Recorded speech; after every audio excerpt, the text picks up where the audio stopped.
Hello, listeners. Today we will discuss a novel, Great Expectations, and it is written by Charles Dickens. इसे Charles Dickens ने लिखा है। Novel को start करने से पहले थोड़ा सा चार्ल्स डिकेंस की लाइफ के बारे में डिस्कस करते हैं। He was born at Landport on 7 फरवरी 1812। इनका बोर्न हुआ था और जो इनका राइटिंग वर्क था वो बहुत ज़्यादा फेमस हुआ था। ग्रेट एक्सपेक्टेशन ये बहुत ज़्यादा फेमस हुई और ये नोवेल जो है ये फर्स्ट पर्सन में लिखी गई थी। यहाँ पे जब नोवेल की बात करते हैं, the hero of the novel a little boy Pip, कि फर्स्ट पर्सन में है और जो पिप है इसका हीरो जो एक छोटा सा लड़का है वही इस स्टोरी को नरेट करता है।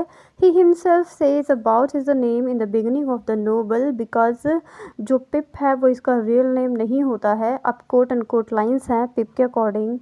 माई father's family name being Pirrip and my Christian name Philip.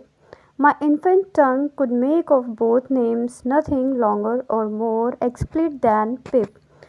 इनका जो नाम था वो पिरिप था, लेकिन उसके बाद जो एक इन्फेंट होता है, जो बच्चा होता है, आपने देखा होगा कि अगर उसका बहुत ज़्यादा डिफ़िकल्ट नेम होता है तो वो ठीक से उसे प्रोनाउंस नहीं कर पाता, तो इस तरह से ये अपने नाम को पिप बताने लगता है। आई होप आपको पता चल गया होगा कि ये जो नाम है पिप ये कैसे आया पिरिप से। उसके बाद जो लाइफ है वो स्टार्ट होती है। ये नोवेल जो है इसमें 3 फेज़ को दिखाया गया है। किस चीज़ को? पिप के बॉयहुड को दिखाया गया है, बचपन को दिखाया गया, उसके यूथ को और मैच्योरिटी लेवल को दिखाया गया है। ये नोवेल सिर्फ पिप की लाइफ से रिलेटेड नहीं है, इसमें आप अपनी लाइफ को भी देख सकते हैं। इसमें एक्सपेक्टेशंस की बात की गई है, ह्यूमन एक्सपेक्टेशंस की बात की गई है जो सभी के अंदर होती है चाइल्डहुड में, यूथ में, या फिर जब वो मैच्योरिटी लेवल गेन करता है, कुछ ना कुछ उसे अपने लाइफ में एक्सपेक्टेशंस होती हैं।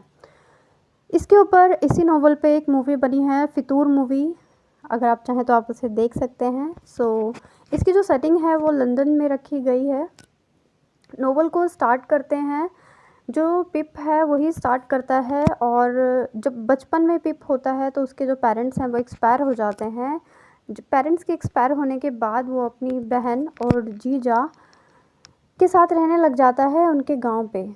अब जो इसकी जीजा है उनका नाम है जो गार्गरी, और मिसेस जो इसकी बहन है, जो गार्गरी हैं वो गांव में ब्लैक स्मिथ का काम करते हैं, लोहार का काम करते हैं, लोहे से आर्टिकल्स बनाते हैं और उन्हें बेचते हैं। अब एक साथ रहने का मतलब है कि वो रिलेशन में होने के बाद साथ साथ दोनों अच्छे दोस्त भी बन जाते हैं, पिप और जॉय। जो पिप है एक क्रिश्चियन की शाम को अपने मॉम डैड की कब्र पे जाता है उनको याद करने, फूल चढ़ाने के लिए, जहाँ पे उसे एक क्रिमिनल दिखाई देता है जिसका नाम होता है एबल मैकबेथ। ये कैरेक्टर इम्पॉर्टेंट है, एबल मैकबेथ वो मिलता है और पिप को डराता है। यहाँ पे जो पिप है वो एक छोटा बच्चा है जो डर जाता है मैकबेथ के डराने के बाद, और मैकबेथ उससे खाना मांगता है बिकॉज़ वो भूखा होता है, जेल से भागा होता है और उसके हाथ में हथकड़ी होती है जिसे काटने के लिए वो फाइल मंगवाता है। फाइल एक तरह का इंस्ट्रूमेंट होता है जिससे लोहे को काटा जाता है। तो यहाँ पे जो पिप है वो बहुत डर जाता है, घर जाता है, घर से वो चोरी करके खाना लाता है और अपने जीजा का जो कारखाना होता है जॉय का, वहाँ से वो फाइल को चुराता है और मैकबेथ को दे देता है। जो बच्चा है वो बहुत डरा होता है, अपने घर जाता है पिप और सो जाता है। दूसरे दिन जब पिप अपने जीजा के साथ जा रहा होता है तो देखता है कि वो क्रिमिनल जिसको उसने खाना दिया था वो एक दूसरे क्रिमिनल के साथ पकड़ लिया गया है और जो पुलिस है उनको लेके जा रही है। अब यहाँ पे जैसे ही क्रिमिनल एबल मैकबेथ जिनका नाम है वो पिप को देखते हैं तो वो उसको थैंक्स बोलने के लिए आते हैं। अब जो उसका जीजा था जॉय के गांव में एक रिच वुमन रहती थी, एक अमीर औरत रहती थी जिसका नाम था मिस हैविशम, और उनकी कुछ क्वालिटीज़ की अगर हम बात करें तो वो हमेशा एक वेडिंग ड्रेस में दिखाई देती थी जो कि पुरानी थी, और लास्ट 20 ईयर्स से वो उसी वेडिंग ड्रेस में है। अब आप सोच रहे होंगे कि कोई भी करेक्टर वेडिंग ड्रेस में क्यों होगा, वो भी लास्ट 20 ईयर्स में एक ब्राइडल ड्रेस में। तो यहाँ पे इवेंट कुछ ऐसा है कि जब उनकी शादी हो रही थी मिस हैविशम की, तो उसी दिन, उनकी शादी वाले दिन उनके हस्बैंड उन्हें छोड़ के चले जाते हैं, जिसकी वजह से वो उसी ड्रेस में है आज तक। और अब यहाँ पे एक नया करेक्टर इंट्रोड्यूस होता है, मिस्टर पम्बलचुक, जो कि अंकल थे जॉय के, मिसेस जॉय के, और पिप की बहन को बोलता है वो मिसेस जॉय को कि पिप को मिस हैविसन के घर पर काम पर लगा सकते हैं। तो जैसे ही मिसेस जॉय से सुनती हैं वो खुश हो जाती हैं और एग्री करती हैं पम्बलचूक के साथ, और पिप को मिस हैविसन के घर पे काम करने के लिए भेज दिया जाता है। अब जो पिप है वो मिस्टर पम्बलचूक के साथ मिस हैविसन के घर पे जाता है, जहाँ पे वो उस लेडी को उसी ड्रेस में देखता है जैसा कि उसने सुना था कि जो मिस हैविसन है वो अपनी वेडिंग ड्रेस में होती हैं, उसी रूप में उनको देखता है। वहीं पे उसकी जो बेटी है एस्ट्रेला, उससे भी मिलता है। अब यहाँ पे देखना है कि जो एस्ट्रेला है वो मिस हैविसन की बेटी नहीं है, वो अडॉप्टेड होगी, क्योंकि मिस हैविसन की तो शादी वाले दिन ही इनके हस्बैंड इनको छोड़ के चले गए थे और सेकंड मैरिज इन्होंने की नहीं। जो मिस हैविसन है कहीं ना कहीं जो जितने भी मैन हैं दुनिया में उनसे बदला लेना चाहती हैं, और बदला लेने के लिए उन्होंने एस्ट्रेला को इस तरह से प्राउडी बना दिया है। एस्ट्रेला एक खूबसूरत लड़की है जो बहुत ब्यूटीफुल है, जिसके बाल बहुत खूबसूरत हैं, और पिप जैसे ही एस्ट्रेला को देखता है ही fall in love with her, और वो अब जब वो एस्ट्रेला को देखता है वो उसके साथ अपनी लाइफ को जीने के बारे में सोचने लग जाता है। तो ये उसकी एक एक्सपेक्टेशन होती है। पहली बार जो पिप है यहाँ पे उसको रियलाइज़ होता है कि वो बहुत पुअर है, बहुत गंदा है, और अब वो एस्ट्रेला की वजह से अमीर बनना चाहता है, वो पढ़ना चाहता है ताकि उसकी इक्वालिटी पे आ सके, उसके बराबर पे आ सके। अब यहाँ पे एक नया कैरेक्टर इंट्रोड्यूस होता है, ऑर्लिक जो के साथ काम करता था, उसका सर्वेंट था जो, और ऑर्लिक और मिसेस जो के बीच में रिलेशंस अच्छे नहीं थे, क्योंकि मिसेस जो का जो नेचर है वो बिल्कुल भी अच्छा नहीं था। सो एक दिन ऑर्लिक ने किसी तेज़ हथियार से हमला किया उसके सर पे, और जो मिसेस जो हैं उनकी जो मेमोरी थी वो लॉस्ट हो गई और उनकी तबीयत ख़राब हो गई। अब इस बारे में किसी को पता नहीं, क्योंकि मिसेस जो की भी जो मेमोरी थी वो लॉस्ट हो गई थी। अब यहाँ पे पिप की एक दोस्त है बिडी, जो पिप को पसंद करती है, उससे शादी करना चाहती है। जब ऑर्लिक ने उसकी बहन पर हमला किया था तो अब उसकी देखभाल बिडी ही कर रही थी, उसकी बहन की, मिसेस जो की। एक दिन एक एडवोकेट इनके घर पे आता है जिसका नाम होता है मिस्टर जैगर्स, और जैगर्स आके बताते हैं पिप को कि एक सहायक है, एक हेल्पर है जो अपना नाम नहीं बता रहे हैं, और वो तुम्हें पैसा देंगे, तुम्हें फाइनेंशियली सपोर्ट करेंगे, तुम्हारी विश को पूरा करेंगे, और तुम पढ़ाई करो और जो तुम करना चाहते हो अपनी लाइफ में वो कर सकते हो उन पैसों से। तो यहाँ पे जो पिप है उसे कहीं ना कहीं लगता है कि ये जो पैसे हैं, जो ये सहायक है, जो हेल्पर है, वो मिस हैविसन होंगी, क्योंकि मिस हैविसन मुझे पसंद करती हैं और वो चाहती हैं कि मैं और एस्ट्रेला शादी करें, तो वो इसीलिए मुझे पढ़ाना चाहती हैं ताकि मैं एस्ट्रेला के इक्वल आ सकूं, उसके बराबर मेहनत करके कमा सकूं या पैसे कमा सकूं, अमीर बन सकूं।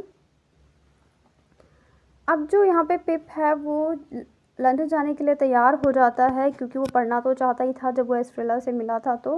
लेकिन जॉय और बिडी, जो उसका जीजा होता है, जो उसकी फ्रेंड होती है बिडी, वो दोनों इस बात से नाराज़ होते हैं क्योंकि उसकी बहन की तबीयत ठीक नहीं होती है मिसेस जॉय की। फिर भी जो पिप है वो चला जाता है लंदन।